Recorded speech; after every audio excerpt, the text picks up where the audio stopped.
Chapter 3, The Large-Billed Puffin.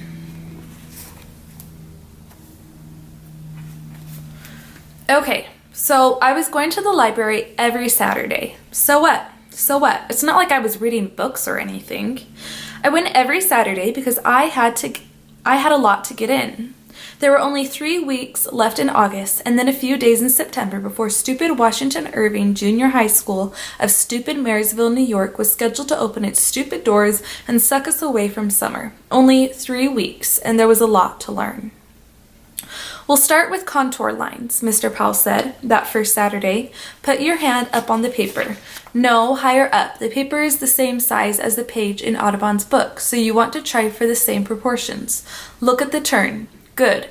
Now draw the outline of the bird. You don't need to look at your paper. Bring your line down from that first tip. Not quite so slowly. Bring it all the way down to the beak. I brought the line all the way down to the beak. Now start on the right side and let's do the same thing. Bring the line all the way down to the beak. Don't look at the paper. That's it. How am I going to make the lines meet if I don't look at the paper? You're not.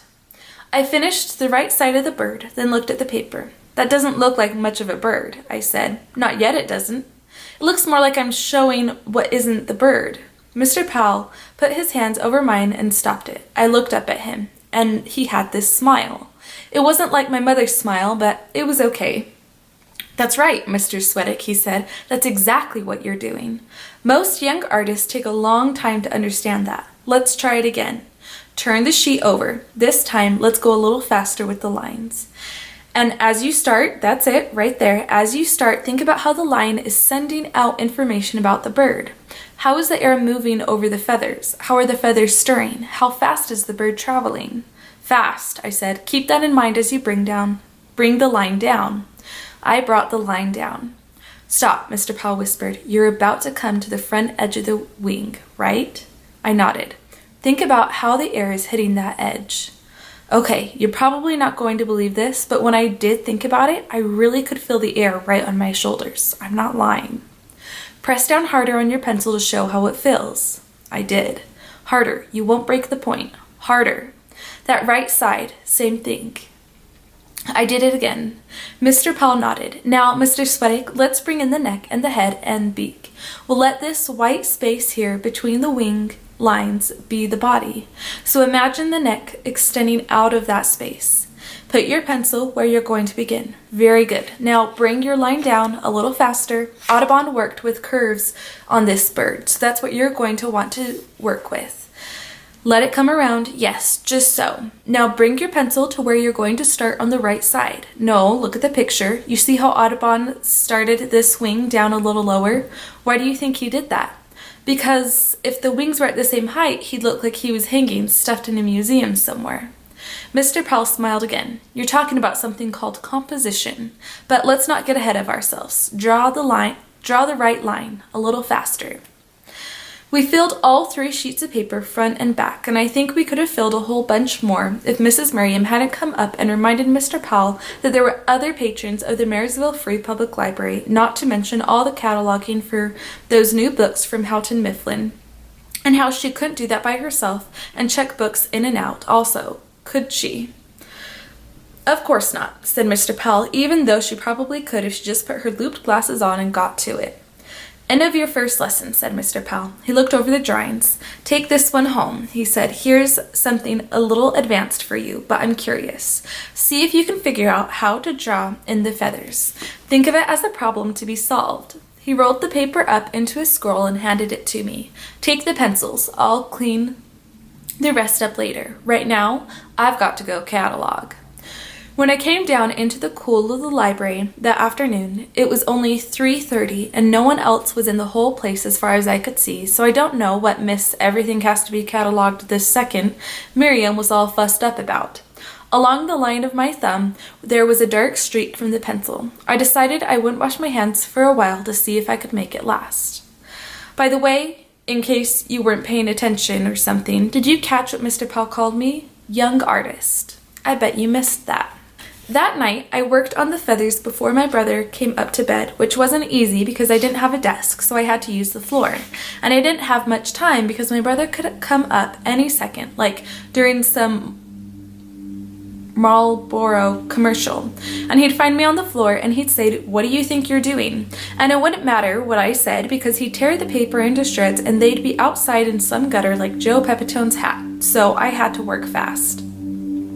I started on the left wing and I figured out that I could get these thin lines by angling the pencil tip. I tried to remember the rows on the turn, how the feathers on the wings got larger as they moved down, how they slanted a little bit into the body, how they kind of jumbled together above the long tail feathers, how the feathers were different, rounder, before they suddenly speared into the tail, how the wing feathers were long and sharp, but the feathers on the body were like whispers. You think it's easy trying to remember all that? You think it's easy trying to draw all that? It isn't. I messed up the whole left wing. I think I got the rows right, but I got all the feather lines too close or something. And so when I curved them around, they looked like a kid in kindergarten practicing his sixes. You couldn't imagine them brushing against the air. I tried the feathers on the body, and I think I got those okay. You had to use the lightest stroke, the very lightest. But even though it looked good from far away, the closer in you got, the worse it was. I started on the right wing and the whole thing looked messed up again, until I finally figured it out. You can't draw every feather. You can't. I bet you hadn't thought of that either. So, for the bottom rows of the bigger feathers, I drew just a few lines and curved them in, and I think it was right. You could imagine these feathers moving in the air. You really could. I looked at the feathers and rolled up the paper to hide it beneath my bed, and unrolled it to look at the feathers again, and finally rolled it up and hid it beneath the bed. Then I turned out the light and lay down with my hands with the pencil smudge on my thumb, back behind my head, and I looked out the window. There was still a little bit of light left in the summer sky, and the birds were having a riot before turning in, a few stars starting up. I couldn't keep myself from smiling. I couldn't. Maybe this happens to you every day, but I think it was the first time I could hardly wait to show something that I'd done to someone who would care besides my mother. You know how that feels? So that's why I went to the Marysville Free Public Library every Saturday for the rest of August and on into September, not to read a book or anything. September, Washington Irving Junior High School. The first Monday of September was a night for all the new kids coming to Washington Irving Junior High School to get acquainted, which meant a whole bunch of seventh graders who had probably lived in stupid Marysville their whole lives, and one 8th grader who had moved to town that summer. Me. Terrific. I went with my mother, who got all dressed up like she was heading for Mass and who held my hand until we got close, when people might see. Washington Irving Junior High School looked like the same people who built the Marysville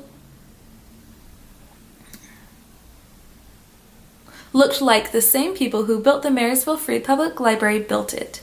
6 steps, again, and columns on each side of the door, and then marble floors once you got inside, which made everything cold and echoey. We all headed into the auditorium, and everyone seemed to know everyone else, probably because they had all been in the same elementary school since 1st grade. Even the mothers, who were all wearing these dresses that looked a whole lot cooler than what my mother was wearing, acted like they had all known one another since forever. We sat pretty much by ourselves, didn't talk. My mother took off her hat and held it in her hands. She took off her gloves too. At 7 o'clock, the principal got up and welcomed us all to an exciting new year of growth and opportunity at Washington Irving Junior High School. His name was Principal Petey. I'm not lying, and Principal Petey was there to keep us all in line, he said. We were supposed to laugh politely at that, and all the mothers did, even mine, after she saw she was supposed to. Principal Petey would like to introduce the teachers, he said, so the whole front row of them stood and turned toward us.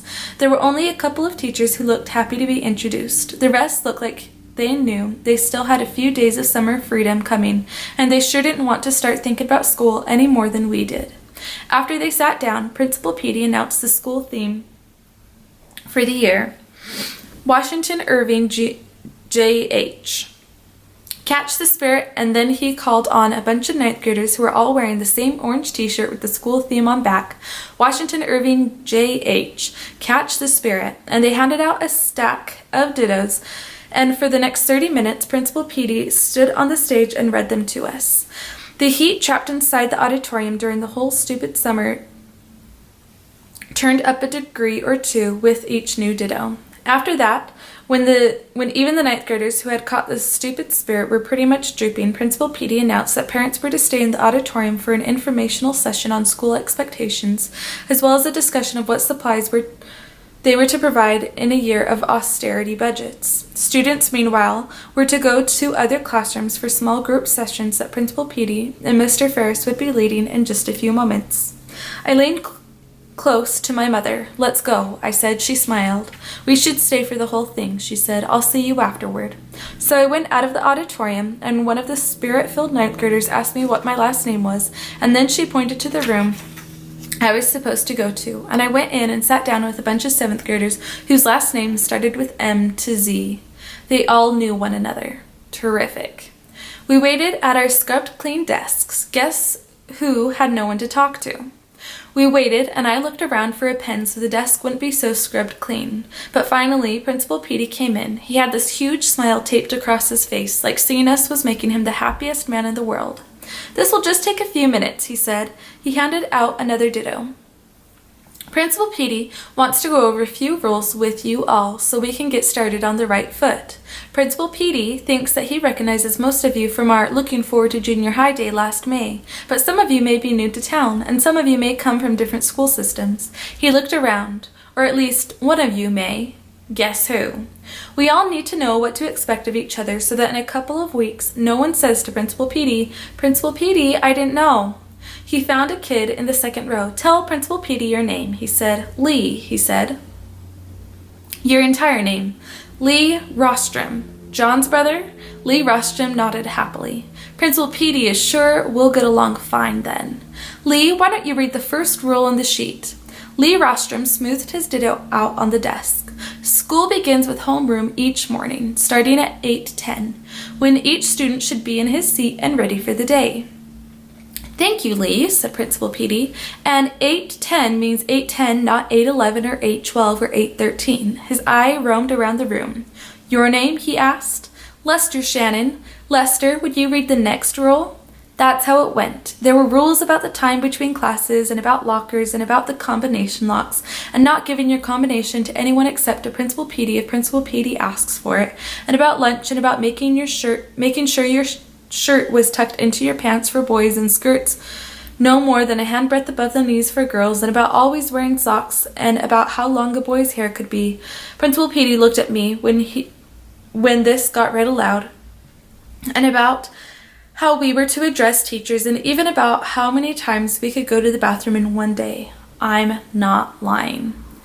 After the bathroom rules, Principal Petey roamed his eye around again and then called on me. "What's your name?" he said. "Doug Sweattick." "Douglas, would you read the next rule?" "Doug Sweattick has a question," I said. I know, sounding like Lucas, being the biggest jerk he could be. Principal Petey frowned. I guess he didn't like questions. "Suppose Doug Sweattick has to go to the bathroom more than 3 times. Principal Petey set his ditto down on his desk in front of him. "Then Doug Sweattick would need to see the nurse," said Principal Petey. "How's that going to help?" I said. Every kid in the classroom laughed. Every one. Principal Petey did not laugh. "Read the next rule," he said. I looked down at the sheet. "I think Doug Sweattick has to go to the bathroom now," I said, "but he'll only need to go once, probably. He's pretty sure anyway." Exploding laughter all over the place. Principal Petey did not laugh. "Then Douglas may go to the bathroom." I stood up. "And while he's there, he should see that his t-shirt is properly tucked in. He may as well get in the habit now, and he might think about when he's going to get his hair cut, since I don't let boys who look like girls into my school." More exploding laughter all over the place. What a jerk. I left. Principal Petey closed the door behind me. On the way to the bathroom, I went by the classroom where the A to L kids were in their session. They were all quiet and kind of sitting forward, and I could hear Mr. Ferris's voice. "Within a year, possibly by the next fall," he was saying, something that has never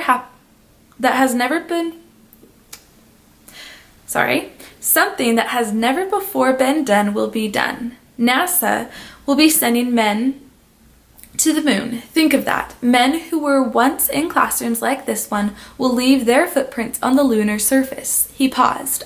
I leaned in close against the wall so I could hear him. That is why you are sitting here tonight, and why you will be coming here in the months ahead. You come to dream dreams. You come to build fantastic castles up into the air. And you come to learn how to build the foundations that make those castles real. When the men who will command that mission were boys your age, no one knew that they would walk on another world someday. No one knew. But in a few months, that's what will happen. So 20 years from now, what will people say of you? No one knew then that this kid from Washington Irving Junior High School would grow up to do what? What castle will you build? I didn't go to the bathroom. I waited outside the auditorium for my mother to come out, and when she did, we went through the lobby doors and I looked up at the moon. Then we headed on home by the way of this ice cream place, around the corner and down a block from the library. We had black and whites, my mother and me, and I paid for them. You know how that felt? My brother came upstairs later that night while I was thinking about Audubon's birds and buying a black and white for my mother, and planting daisies with Lil Spicer and looking out the window at the spectacular moon. Remember how I said, when you're feeling good, something always happens to wreck it all? Remember? Hey, Duggo, he said. I think you can figure out for yourself how my brother said Duggo. Hey, Duggo, what are you doing with yourself these days? Nothing, I said. That's not what I heard. He said, I heard you were going to the library. So? He started to laugh, the way you'd imagine someone with a twisted criminal mind would laugh. So you don't even know how to read, he said. I do too know how to read. The twisted criminal mind laughed again. Duggo, he said, if you had to read directions to pee in a toilet, we'd be spreading newspapers for you all over the house. Okay, here comes this weird moment. I know I should have jumped off the bed and stomped across the room and flattened him against the wall and punched his lights out. Now, let's see you read, I would have said. If Joe Pepitone had been in the room right then, that's what he would have done. But I didn't think about that at first. At first, all I could think about was the Arctic tern, heading down into the water, about to crash, his neck yanked back because he knows he's going to smack into it, the eye. And then, and this is the even weirder part, I thought of Lucas and wondered where he was, and if he was looking out from wherever he was, if he was seeing the spectacular moon like I was seeing it. Then my stupid brother took off his stupid sweaty socks and lobbed them over at me. Hold on to these until I need them tomorrow, he said. I threw them on the floor. More twisted criminal laughter. It's all right, Duggo, he said. Don't get mad. I'm sure lots of kids in the 8th grade can't read. I turned over. He was snoring a long time before I finally fell asleep. After the deliveries the next Saturday, I decided to see if the Marysville Free Public Library had a back door in case someone with a twisted criminal mind was waiting for me out front. It turned out that the library did have a back door. Locked, of course, but it didn't matter. My brother wasn't waiting out front. Probably the pack had found some new place to prowl.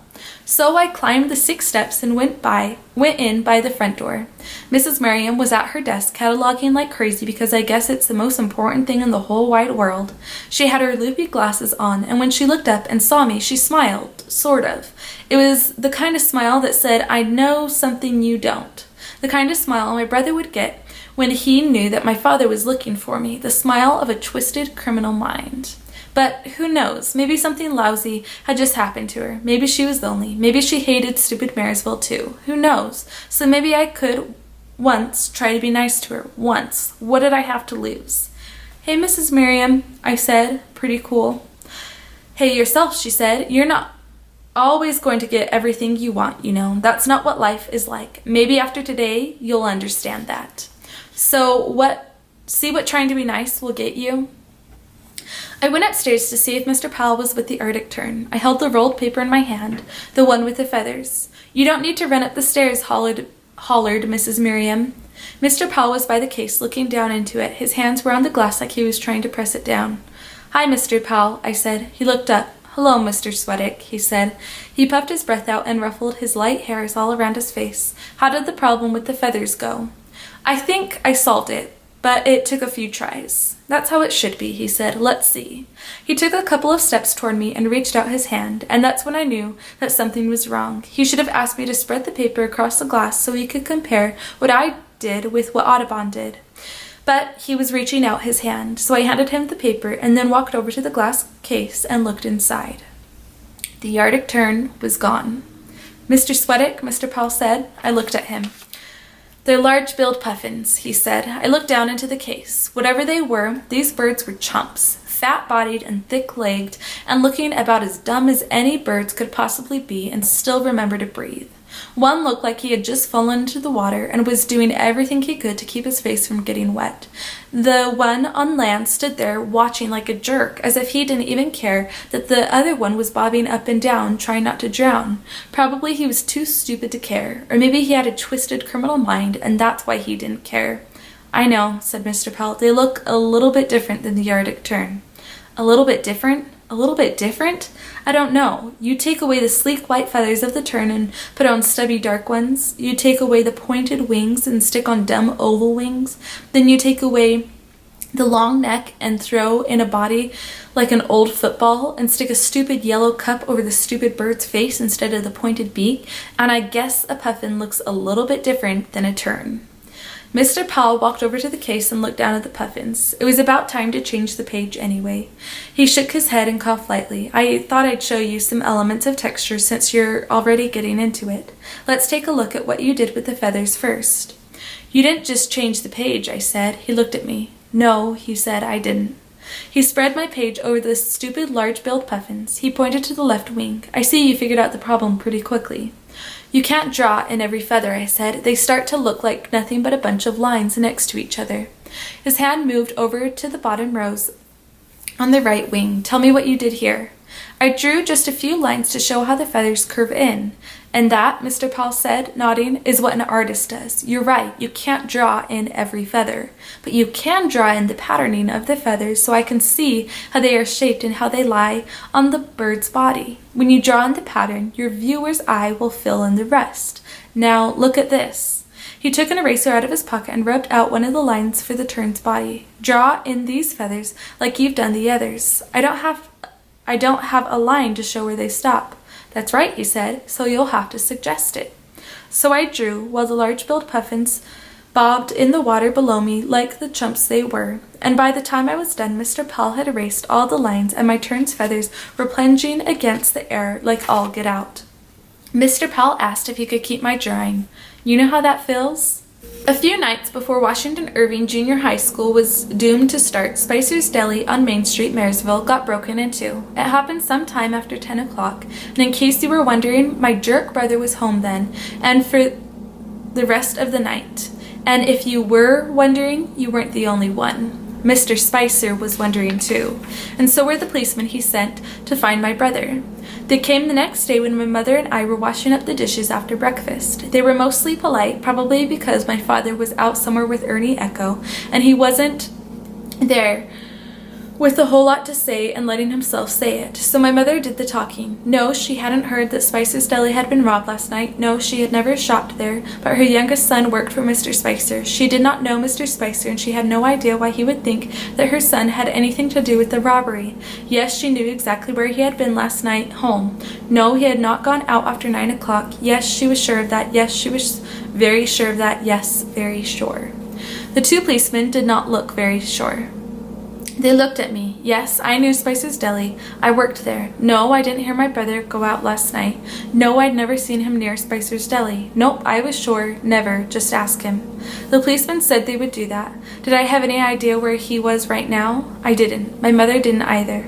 They looked at each other. They said they'd ride around some, and if it was okay with my mother, they'd ask my brother the same questions, if they happened to see him, that is. My mother said that would be fine. When they left, she leaned against the sink. Her breathing was quick and short. Dougie, she said, you don't think... He was here all night, I said. She looked at me. He was, I said. And in case you think I'm lying because of the lie I told about not seeing him at the deli, which, by the way, isn't that big a lie, and one you probably would tell too. I know that he didn't leave last night because I was awake for most of it. I was awake with a flashlight and drawing the tern's feathers again, the way they were supposed to be, on a new page. I drew in the body line slightly, and then I erased them as I went. The feathers came out pretty good.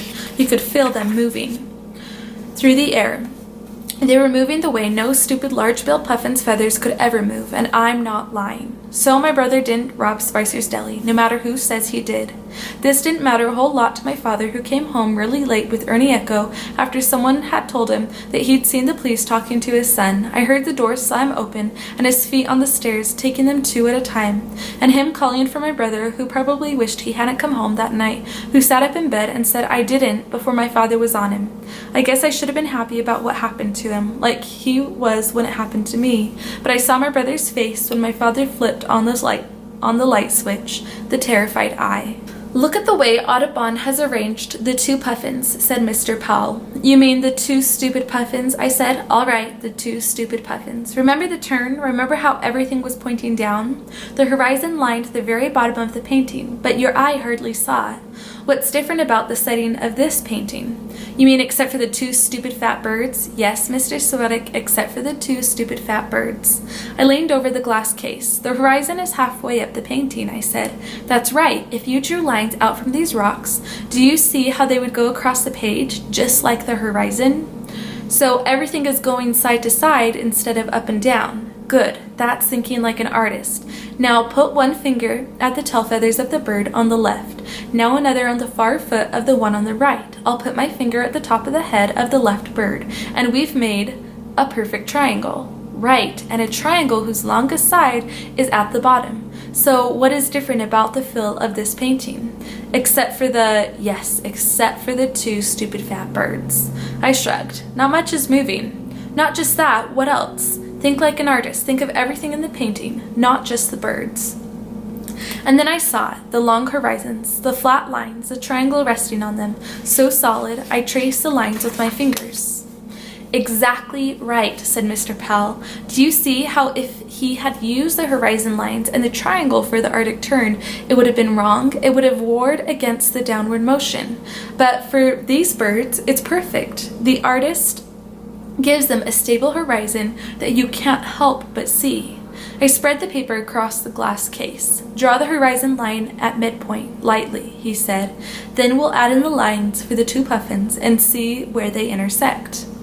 I suppose it was only a matter of time before Lil found me in the library. I didn't hear her come up the stairs. I was trying to trace a triangle and figure out how Audubon made you see a triangle without drawing a triangle, and even while sticking things out it, like the stupid foot of the stupid puffin on the right, who was trying not to drown. This isn't easy work, so I was concentrating pretty hard, and that explains what happened.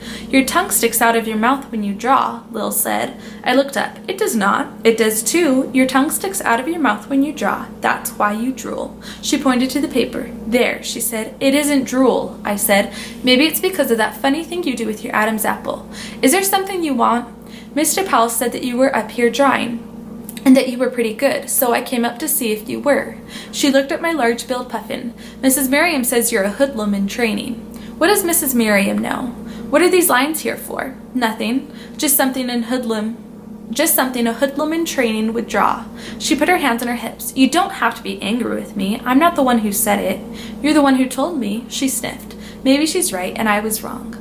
I told my father that whoever robbed the deli, it wasn't you, even when he thought it might be. But maybe you did. Maybe you are a hoodlum in training. Maybe you're just a drooling hoodlum. She turned and went back down the stairs. Her hair waved back and forth with each step.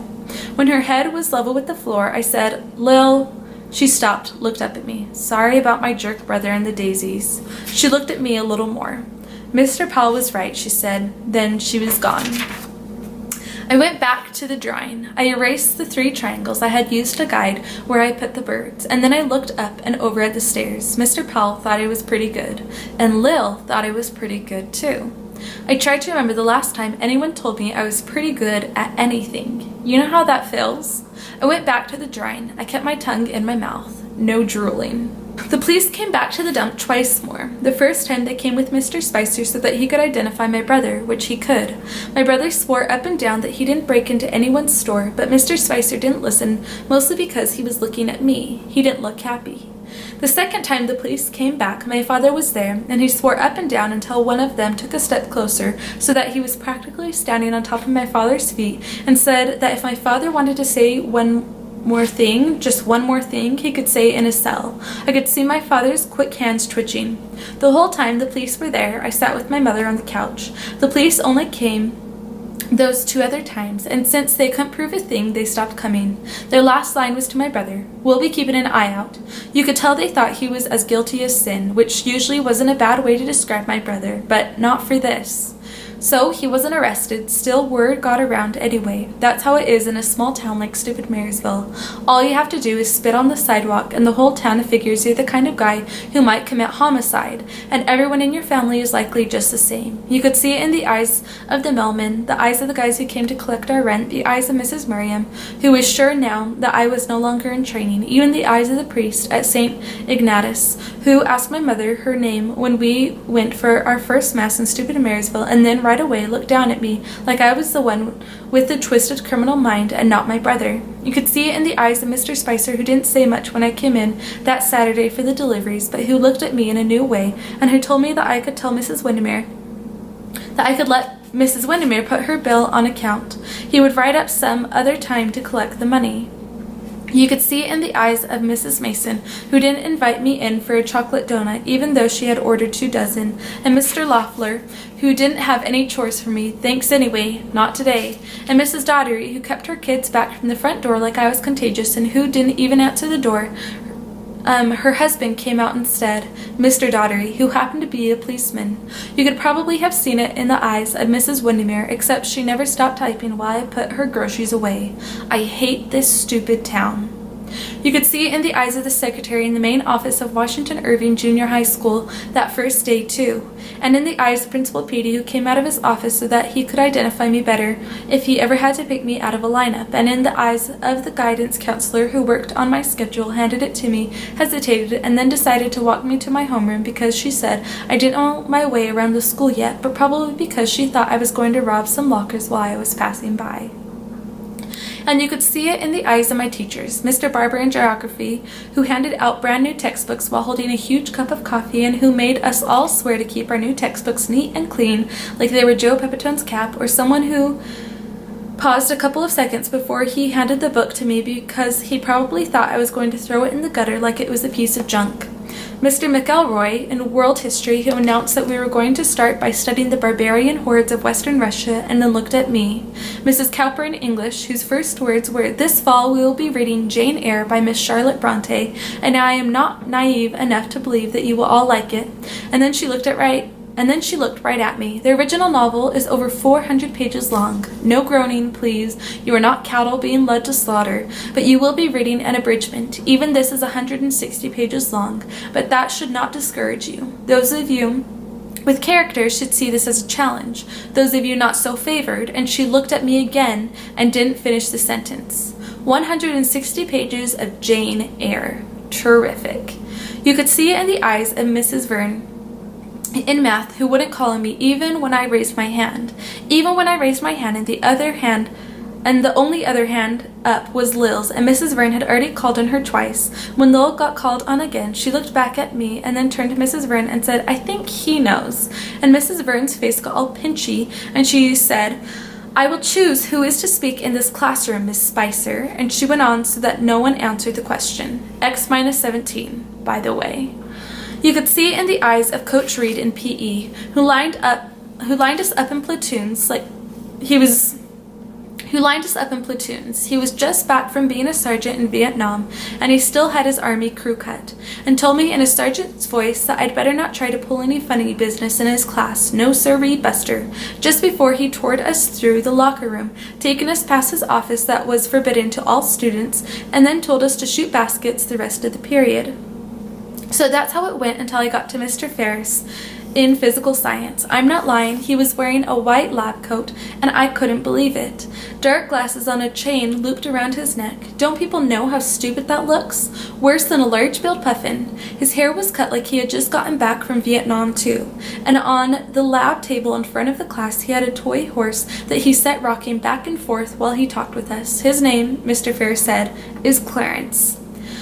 I don't know why, so don't ask. Mr. Ferris told us how we were going to have lab partners and do experiments and create vacuums and aspirin tablets and investigate the concept of mass versus weight and how we'd have to measure with the metric system, and we didn't need to fuss about it because it was for our own good, and how the first thing we needed to become familiar with was the periodic table starting with H for, does anyone know? Hydrogen, said Lil, who turned out to be in every one of my classes except for PE, of course. Did I tell you that she has green eyes?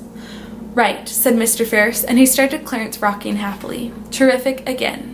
Physical science was the last period of the day, and when the bell rang, everyone gathered up their books, and I'm not lying, I was really careful with geography, the story of the world, and was heading to their lockers when Mr. Ferris asked me to wait for a moment. You think there was a single eye that wasn't looking at me when they left? Even Lil's? They probably figured that Mr. Ferris was going to tell me that I'd better not try to pull any funny business in his class. No sirree, Buster. I thought if I had to hear that again, I'd start plummeting into the sea. Doug Sweattick, Mr. Ferris said, do you know the basic principle of physical science? A trick? No, I said, sort of slow. He rocked Clarence. The basic principle of physical science is this: two bodies cannot occupy the same space at the same time. Do you understand this? I think so, I said. Do you understand what the principle means? I shook my head. It means, Doug Sweattick, that in this class, you are not your brother. Mr. Ferris started Clarence rocking again, and I felt the horizon settle. The next Saturday, after a week of being my brother in everyone's class except Mr. Ferris's, I found Lil waiting by the large-billed puffins when I came back from the deliveries. You can't really say that they're beautiful, can you? She said. They're not. She looked down at the birds. I didn't mean to embarrass you in math. Everyone knows that Mrs. Verne is mean, but I didn't think the other teachers would. They're jerks. It doesn't matter. She reached out her hand. You're right, it doesn't matter. Let's shake on that. You know, maybe the puffin in the water isn't bobbing around like a chump just because he's trying not to drown. Maybe he's swimming, but he has no idea what to do because there's this other puffin standing beside him, and maybe she's a girl puffin, and no matter how dumb large-billed puffins look to us, they probably look pretty good to each other. And so the puffin in the water is looking at the girl puffin standing next to him, and he doesn't know what to do because suddenly he's thinking, I should tell her that she has the most beautiful green eyes in the world. But he doesn't know how to say it, so he just bobs in the water like the chump he is. You're supposed to shake my hand, said Lil. That is what I did. After she left, I worked on my drawing of the large-billed puffins, and even though their round eyes are looking away and out of the picture, I decided to change one small thing. So when Mr. Powell came to see how I was doing, he looked at them, then at me, and then back at them. It seems that they like each other, he said. Maybe, I said. A week later, while we were taking another try at the puffins, you can't believe how hard it is to make a puffin not look like a chump, I told Mr. Powell about Miss Cowper and Charlotte Bronte and Jane Eyre. Mr. Powell wanted me to work on the bills and the feet since they were at crux points in the composition. He said, artists know what that means. Artists know what this means. But it was hard to make these look right, mostly because they look so stupid. Jane Eyre, he said. Jane Eyre, he said again. The original novel is 400 pages long, I said. He nodded. We have to read an abridgment, and it's still 160 pages long. Nodding again. I'm not reading it, I said. And Mr. Sweattick, if it's an assignment, I'm not reading it. Went back to getting the feet right and the stupid bills. I can't help, Mr. Powell said after a bit. I can't get this one foot that's underwater right, with Jane Eyre, he said. I looked up at him. I don't need any help with Jane Eyre because I'm not going to read it. We didn't talk about Jane Eyre anymore. I went back to the puffins. And I know you think you know why I don't want to read Jane Eyre, but it's not really any of your business, is it? When I got home from the library, my mother was cooking everything in sight. Here are the stats for what was on the kitchen table and counter.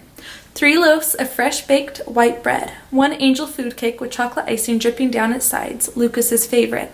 Probably 200 carrots she'd sliced, probably 300 green beans she'd cut, probably 400 yellow beans she'd cut, 3 dozen ears of corn shucked, 35 huge patties of hamburger already cooked and wrapped in tinfoil, 1 bowl of Italian macaroni salad, 2 bowls of German potato salad, 1 bowl of green grapes, 2 platters of tomatoes sliced, 1 platter of onions sliced. Mom, I said, Everything was piled almost on top of everything else. Bacon was flying on the stove. She was cutting up canned peaches and pears to go in 3 chilled Jell-O salads. "Oh, Dougie, she said, I'm so glad you're home. Look at this." She held up an envelope. There was a U.S. Army insignia on the left-hand corner. "It's got to be from Lucas," I said. "But the address isn't his handwriting," she said. She was right. She went back to cutting the peaches and pears into smaller and smaller pieces. The liquid Jell-O was cooling on the stove. "You better open it," I said. "You open it," she said. I opened the letter and took it out. It was in script, so it was really hard to read, but I held it out to her. She looked at me, turned to wash her hands, looked out the window, turned back and looked at the letter, and finally took it. Her terrified eye. Then she read aloud the most important parts. That a friend of Lucas was writing the letter for him, that Lucas had been wounded pretty bad, but was mostly okay now, that he would be home in a couple of months, maybe 3, maybe a little more, depending on how things went. You know, the Army. That he hoped we wouldn't mind if he looked a little bit different. Everyone comes home from Vietnam a little bit different. That Lucas couldn't wait to see us. She held the letter against her chest. She looked at me. She closed her eyes. "What is it?" "He says he can't wait to see us," she said in this squeak of a voice. She put her hands to her face. "Mom, and he says that he loves us." She opened her eyes and looked at the letter again, folded it, put it back in its envelope. She put it up on the window ledge over the kitchen sink. You know how you can smile like that and be sobbing and sobbing all over the peaches and pears?"